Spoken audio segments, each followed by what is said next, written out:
النهارده يوم المشتريات، استنونا عشان نشوف الاسعار بقت عامله ازاي في 2025.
اهلا بيكم.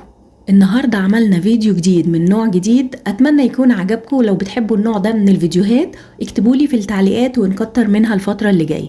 طبعا البيت كان مش بس اول شهر جديد، لا ده اول سنة جديدة، فالبيت كانش فيه اي حاجة حرفيا.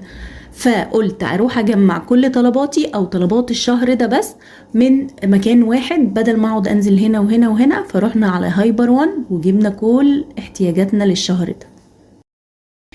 تعالوا بقى اوريكم انا جبت ايه وايه الحاجات الضروريه وايه الحاجات اللي نص نص ما بجيبهاش. هنا انا بحب اجيب اللبن، جبت لبن،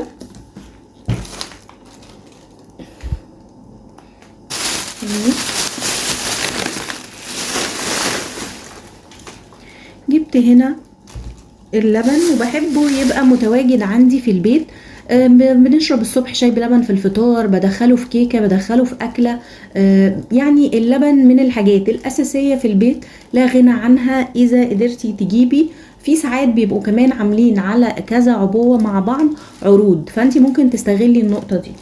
فأنا هنا جبت كام علبة كده يكونوا موجودين في البيت، لأن اللبن من الحاجات المهمة. عايزه اقول لكم حاجه يا جماعه، انا لما بنزل اشتري حاجات من السوبر ماركت ما ببقاش عيني رايحه على الحاجات. يعني حاولوا على قد ما تقدروا تجيبوا الحاجات الضروريه، وكمان تكونوا عارفين اسعارها، لان لو لقيتوها في مكان ارخص او عارفين ان مكان بيبيعها ارخص فده هيكون احسن ليكوا كتير واوفر طبعا. فلازم تبقوا عارفين اسعار الحاجات والحاجات اللي انتوا نازلين تجيبوها، لكن عينكم ما تروحش على كل حاجه. هتلاقوا في النهاية الفلوس اتصرفت مش عارفين في ايه.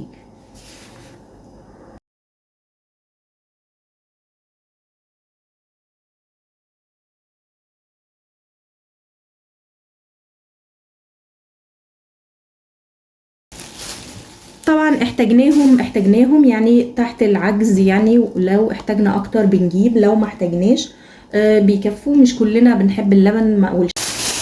جبت كمان كيس اللبن اللي هو بيبقى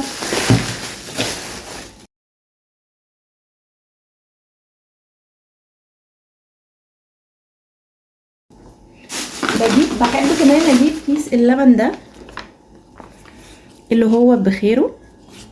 صراحة هو يعتبر سعره كويس، اقل من الاسعار العادية، لاني ساعات بدخله مثلا في طبخة، في كريمة لباني بضيفه مع الكريمة اللباني، بيساعد شوية. انتوا عارفين اسعارها غليت. او لو بدخله في بشاميل، بدخله في رز بلبن، بدخله في اي حاجة مع قشطة يعني، فبتدعمه. يا اما بجيب بخيره، يا اما بجيب اللبن السايب اللي هو من عند السوبر ماركت. لكن بخلي اللبن ده مثلا للشاي بلبن او الكاكاو بلبن او الحاجات السخنة، بخليها ليها مثلا الازايز دي. ده بقى بخليه للطبخ مثلا.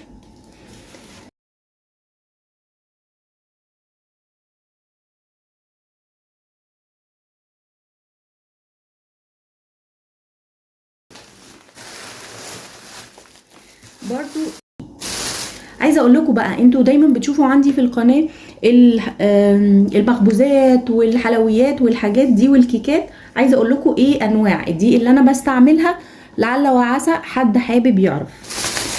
انا بستعمل نوع الدقيق ده مكتوب عليه دقيق كيك. لو انت مش متوفر عندك الدقيق ده، او مش لاقياه عندك، او مش حابه تجيبيه، سعره في اسعار، في انواع كتير دقيق ومكتوب عليهم برضو دقيق كيك. ده بينفع قوي في الكيكات وبيخليها بنسبه كبيره قوي تنجح معاكي. وطبعا مش عايزه اقول لكم على البيتزا اللي كلكم سالتوني عليها، وايه سرها وايه نجاحها. جماعه والله نجاح البيتزا والمخبوزات عموما في نوع الدقيق. الدقيق لازم يبقى نوع كويس، مش شرط ده. وانا والله ده مش اعلان، انا جايبه حاجات متنوعه من براندات متنوعه، مش عامله اعلان لحاجه يعني. انا بفتح معاكم الشنط زي ما انتم شايفين. لكن هو ده والله انا اللي بستعمله من سنين وحلو معايا. مش شرط تجيبي ده، على حسب برضو مقدرتك. المهم يبقى مكتوب عليه دقيق بيتزا ومخبوزات.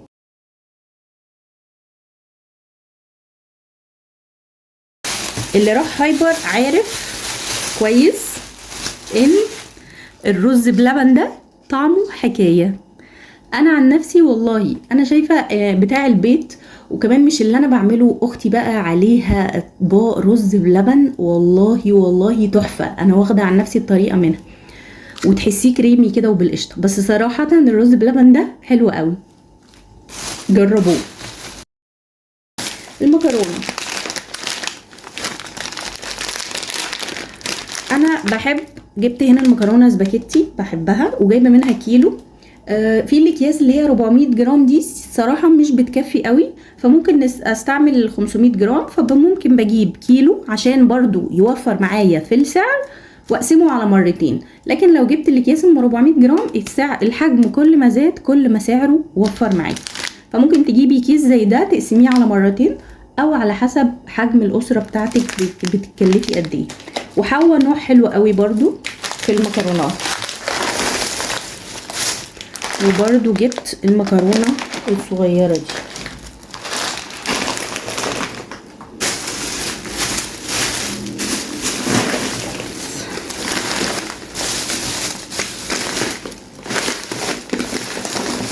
ما لقيتش بقيه الانواع اللي انا عايزاها من النوع حوا، كانت خلصانه. فجبت المصريه لسان عصفور،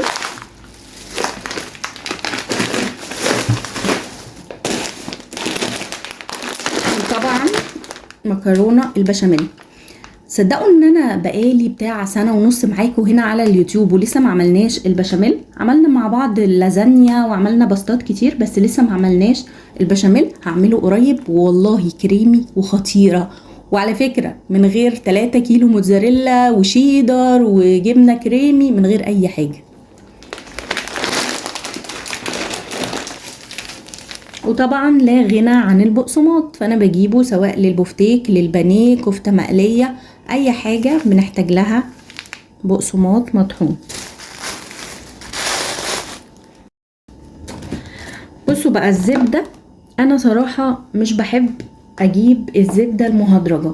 انا عارفة انها ارخص حاجة في السوق، بس حاولي تلاقي بدائل او ما تستعمليش خالص سمنة. والله صدقيني بجد احنا بنأذي صحتنا وبتأذي اولادك ويعني بتسبب كوارث. مش كلامي والله، ده كلام الدكاترة. فحافظي على نفسك وعلى بيتك، حاولي تستعملي اي نوع زيت حتى، بس ما تستعمليش الزبدة المهدرجة والسمنة المهدرجة دي خالص، ما تدخليهاش بيتك يعني بلاش ارجوكي. هنا انا جبت زبدة، طبعا علب السمنة بقت اسعارها هلامية، فمستنية اي عرض كده وهنزل اشتريها من اي سوبر ماركت. فقلت خلاص مش لازم، فجبت بدلها الزبدة دي. مش بسيحها ولا اي حاجة، بحطها كده، بقطعها مكعبات زي ما وريت لكم برضو في فيديو قبل كده، هنزل لكم الصورة دلوقتي وانا بتكلم. بقطعها مكعبات كده، المكعب تقريبا معلقة، واشيلها في الفريزر تفضل محتفظة بنكهتها وطعمها ما بتغيرش في نفس العلبة، مربعات كده، وناخد منها اللي احنا عايزينه. اللي عندي كانت قربت تخلص، هوريها لكم لو لسه باقيه.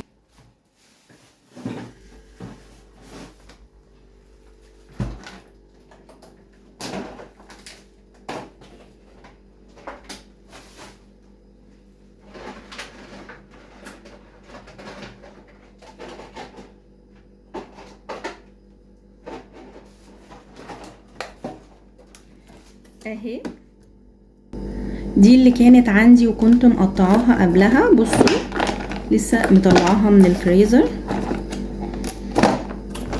خلاص بنقطعها كيوبس كده، تقريبا المكعب بيبقى معلقة مثلا، ناخدي منها على قد الطبخة وخلاص كده بتريحك. ما تقعديش بقى تحطي معلقة والمعلقة تكون مطرح صلصة وترجعي عايزاها للحلويات، او نسيحها وننساها فتتحرق. لا، انا بقطعها مكعبات كده واخدها، عايزاها للرز مثلا على نقطتين زيت، عايزاها للبشاميل على نقطتين زيت، ومفيش اسهل من كده صراحة.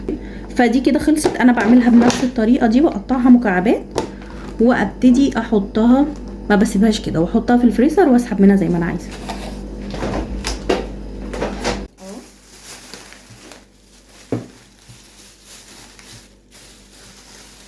برضو لا غنى عندي عن الزنجبيل. دي كده قطعة زنجبيل محترمة، مش عارفة انتوا شايفينها ولا لا. استني افتحها لكم. الزنجبيل ده والله يا جماعة علاج سحري في الشتاء، للبرد، كل حاجة، وكمان في الاكل والشوربة ومع اللحمة ومع الفراخ بيدي تيست حلو قوي وجميل قوي. حد عنده دور برد ممكن تحطيها مع اليانسون كده شرايح شرايح، وبعد ما كوباية اليانسون تمضغيها كده، بجد والله ليه فوايد رهيبة سبحان الله والله. فحاولي ان هو يبقى عندك برضو، ومش هو صحيح غالي شوية، بس انتي بتاخدي منه شريحة، انتي مش بتاخدي كمية، يعني الكمية دي ممكن تقعد معايا انا مثلا الشهر كله. ف حاولي تجيبيه عندك وشوفي هيفرق معاكي ولا لا في طعم كمان الشوربات، وسواء لو عندك برد او حد من الولاد تعبان. في بقى عندنا الحاجات اللي هي ايه، اللي هي الفانيليا، الخميرة، البودر، الحاجات دي صراحة لا يعلى على حاجات دريم. انا جربتها، كاكاو، خميرة، بيكنج باودر، معظم الحاجات دي والله، نشا، كل الحاجات دي انا بجيبها من دريم وانا مغمضة. اي نعم انتوا عارفين ان انا بقعد اختبر الخميرة، بس دي كده ده اضمن لي، يعني بدل ما اضيف سمنة وزبدة ودقيق وما تبقاش كويسة، سوء تخزين يعني. لكن كبراند دريم والله تفوقت بجد، فانيليا وخميرة ونشا، كل الحاجات دي، بيكنج باودر.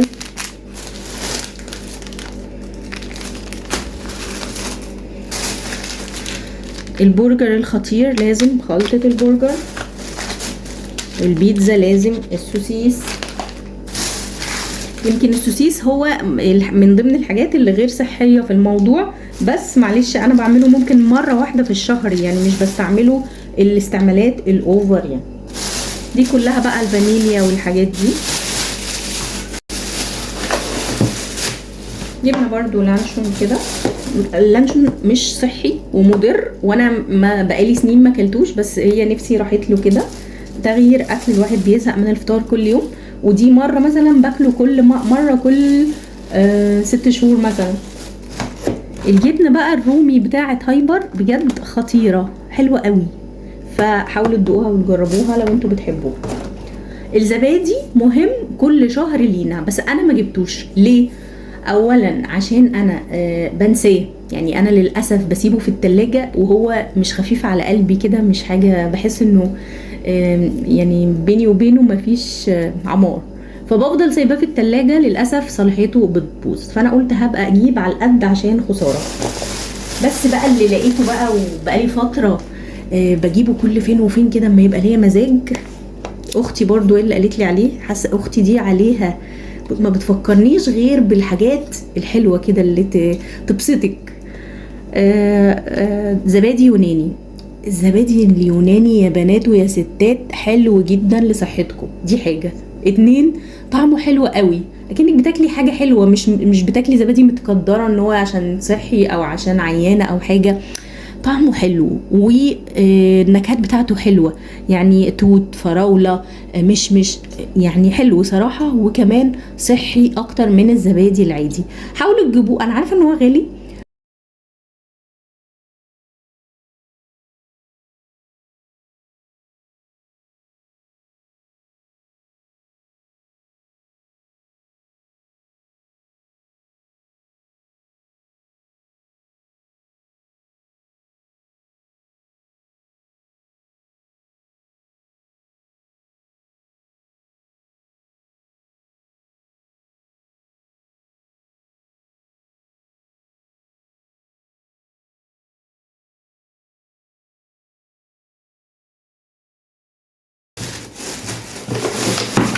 دي برضو الجبنه الشيدر. هنا برضو جبت التونه دي، انا برضو ماليش تقل عليها قوي، بس قلت تغيير اكل، ساعات بتبقي زهقانه كده فقلت مثلا علبتين كده ولا حاجه، مع شويه بطاطس، مع طبق سلطه، مع بابا غنوج، اهي تبقى طبخه في نص الشهر وخلاص. طبعا جبتها اللي هي قطعه واحده وفاتحه، فمش عارفه، في ناس بتقول القطعه الواحده بتبقى انضف من المفتته، مش عارفه الاحلى الفاتح ولا الغامق. فانا جبت دي وجبت دي، مش عارفه ايه الفرق بين دي ودي. دي تقريبا، فانا جبت دي وجبت دي تقريبا، دي سبايسي ودي عادي، فقلت هما كده ايه اكلين. وجبت كفتة الرز. كفتة الرز يا جماعة حلوة برضو قوي، تتبيلتها حلوة. طبعا هما هنا عندي بيحبوا ياكلوها بالناشفة كده بعد ما تتحمر، انا كنت باخد 1 3 بس بالصلصة ليها رونق تاني صراحة، مع مخلل وطبق سلطة حلو قوي مع الرز والصلصة. فانا يعني نفسي اعملها، يا اخي سيبوني اعملها بالرز والصلصة. واحدة ستريبس دي برضو بتنفعني في مرة في اكلة انا مستعجلة عايز دي، مش عارفة اعمل اكل، الولاد عايزين ياكلوا حاجة على السريع، فبتنفعني صراحة برضو كده في مرة. جبت الفراولة. الخضار والفواكه طبعا انا ما جبتهاش هنا، انا بحس ان هما يعني عند الخضري بيبقى سعرهم ارخص من السوبر ماركت، فانا صراحة ما جبتهمش، قلت هبقى اجيبهم بالطلب برضو زي ما انا عايزة عشان يفضلوا فريش ما يبوظوش بسرعة، وكمان لان سعرهم غالي، والفاكهة كمان في هايبر اسعارها غالية عن بره، ف ان شاء الله بقى انزل اجيبهم من السوق. يعني لازم يبقى عندي على الاقل علبة صلصة واحدة بستعملها لو الطماطم طلعت مش حمراء، بس صدقوني انا ما بجيبش غير واحدة بس بتقعد معايا طول الشهر، مش كل استعمالاتي للصلصة. وفي حاجة تانية لو تلاحظوا، انا ما جبتش مرقة دجاج، استحالة استعملها غير في وصفة واحدة بس، وراجعوا كل الفيديوهات بتاعتي اللي هي البشاميل، غير كده ما بستعملش مرقة دجاج، وانتوا كمان شيلوها من مطبخكم.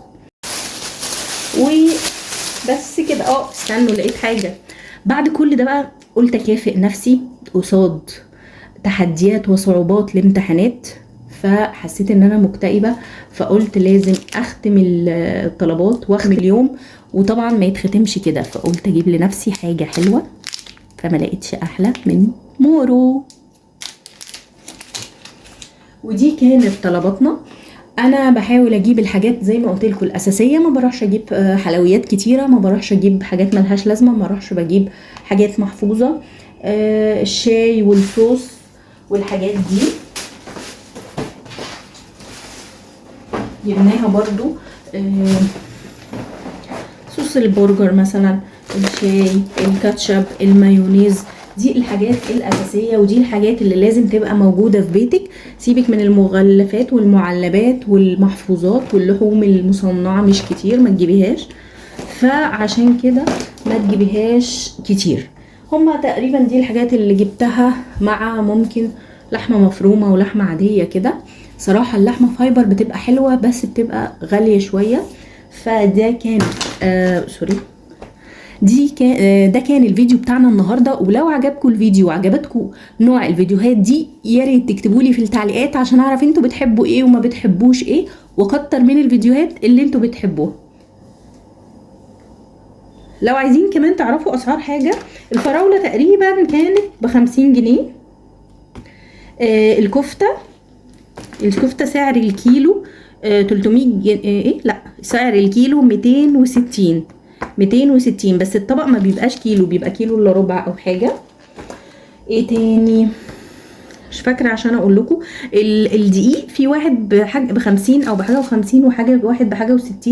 لو انتوا عايزين الاسعار بالظبط او عشان ما تنزلوش يعني، ف غالبا الحاجات اللي انا جبتها دي اسعارها زي السوبر ماركت او ارخص.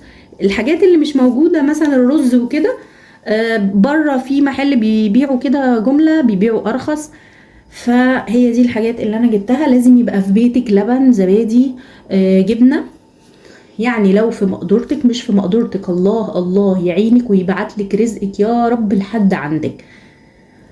فعلى الاقل لازم يكون في بيتك. لو انتي من النوع اللي بتجيبي حاجتك كل اسبوع او كل شهر او ايا كان بتجيبيها ازاي، لازم يبقى تعملي حسابك في البيت في مكرونه، في رز، في دقيق، في لبن، في جبنه، ايه تاني، بس يعني هي دي الحاجات، شاي، دي الحاجات الاساسيه اللي ممكن تجيبيها. باقي الحاجات مقدور عليها، وربنا يوسع عليكم وعلينا يا رب.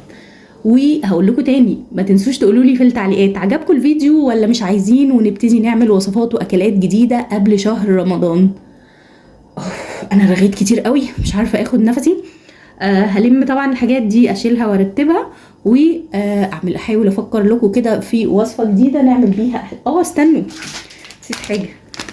جبت لكم باف بيستري، تابعوني واستنوا، هعمل لكم بيه وصفه تحفه تنسوش. الرز بقى عايزه اقول لكم فيه حاجه. انا برضو من النوع اللي بستعمل رز الضحى. رز الضحى حلو قوي قوي معايا، وفي ناس بتقعد تقول لي هو غالي وكده، بس حاليا في انواع تانية بنفس السعر بالظبط. انا بحب رز الضحى ليه؟ لانه ما بيعجنش معايا، لان جوزي شويه يعني الرز ده بيعمل له قلق، فهو بيبقى عايز نوع رز على الشعره، فرز الضحى بيحقق لي المعادله دي. انا كمان لما استعملته لقيته فعلا حلو. نادرا لما يعجن. كمان في حاجه مهمه قوي، انه ما بيتغسلش، فده بيسهل لي صراحه شويه في الطبخ. هقفل معاكم دلوقتي والم حاجتي وارتاح شويه، عشان داخلين على اسبوع امتحانات شاق جدا. دعواتكم، بحبكم وهتوحشوني، وسلام عليكم.